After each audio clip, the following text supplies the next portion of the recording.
Magandang buhay mga katiyats. Shout out sa lahat ng mga nanonood.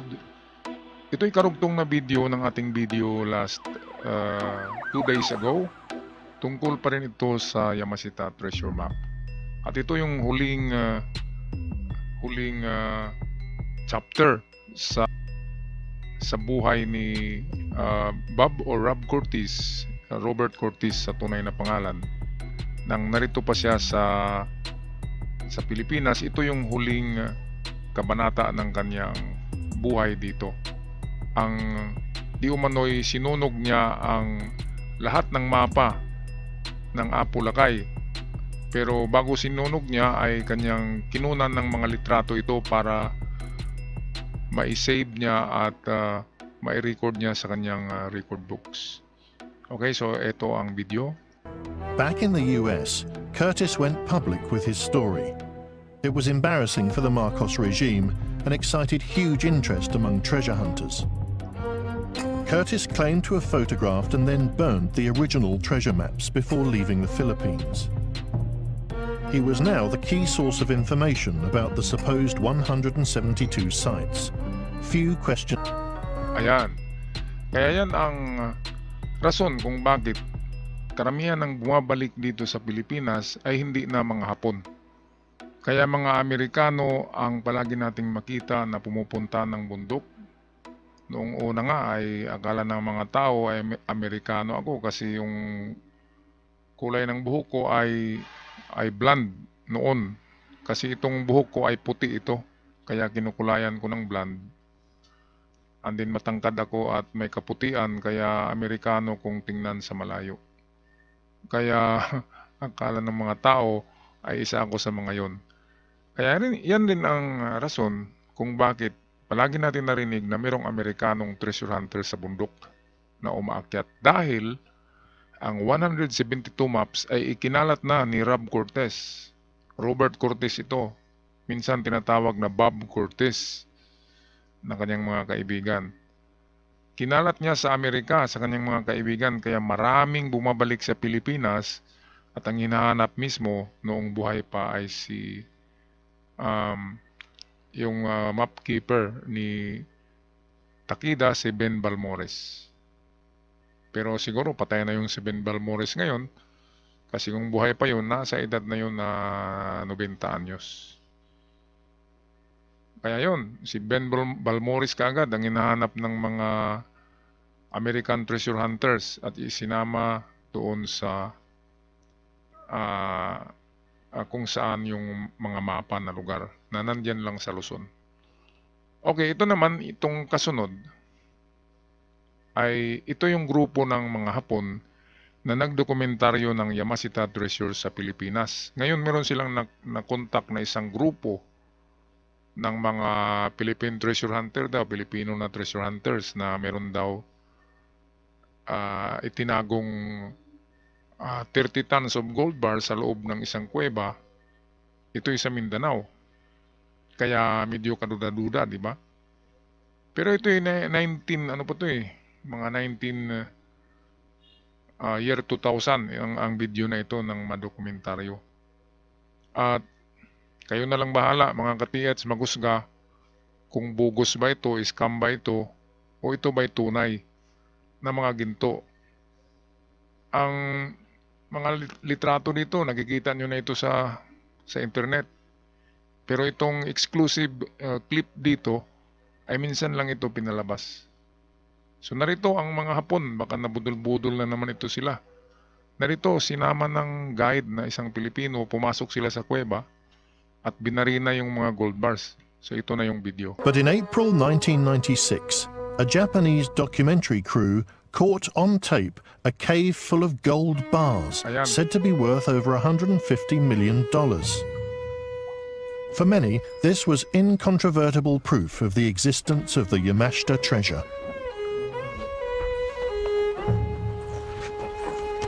Yan, pinasok nilang kuweba dyan. At ayan, lumaki ang mata nila na maliit. Ayan o, nakapatong-patong. 20 kilos bawat isa niya.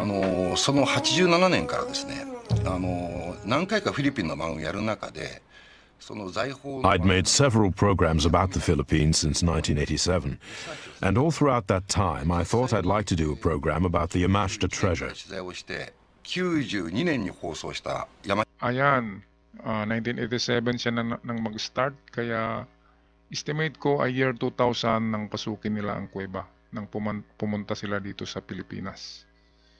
At alam naman natin na maraming budol-budol sa atin, di ba? Isang rason, bakit ipapakita mo yung kuweba na punong-puno ng ginto, nasa 3 tonelada o 30,000 tons?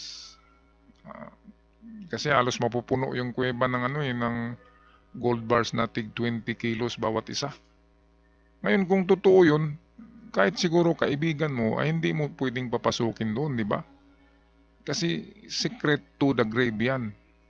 Sikreto yan hanggang libingan. Kasi kung merong isang tao na makaalam niyan, babalik yun. At hindi lang babalik na mag-isa, babalik na kasama isang batalyon na army, magipag-giyera na yun para makuha yan.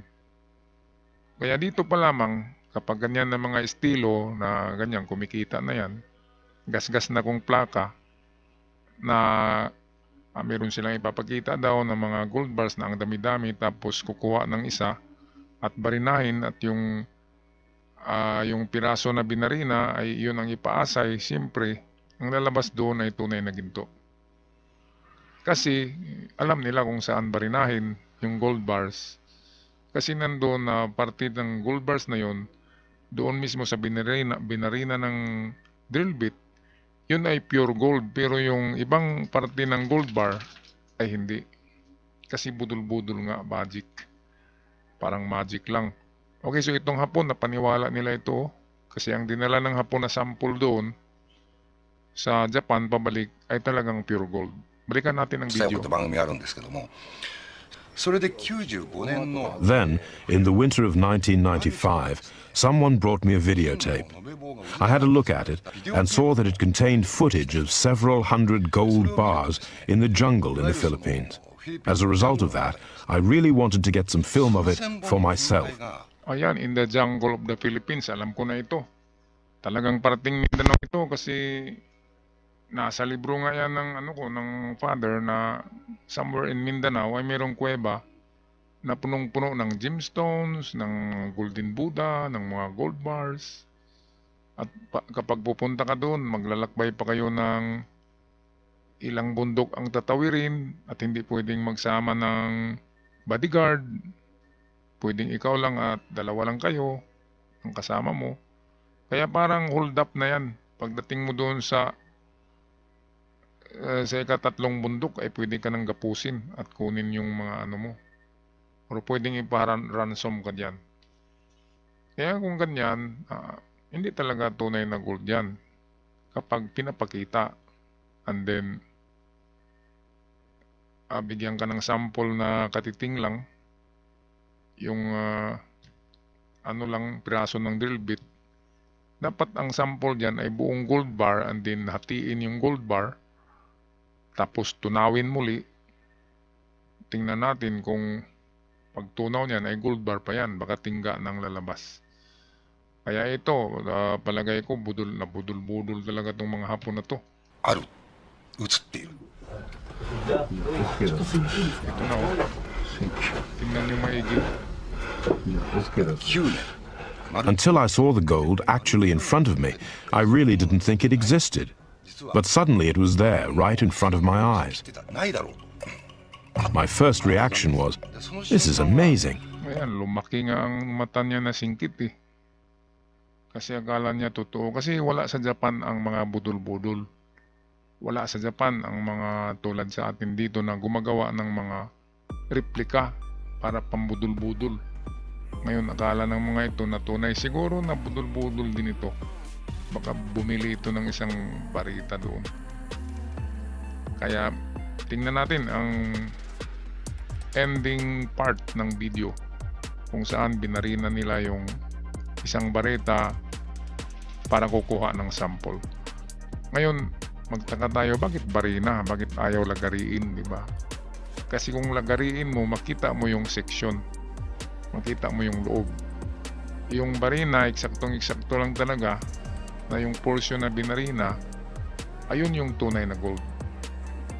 Pero ang kalakihan at kalahatan ng gold bars, yan ay kung hindi tingga, yan ay bronze.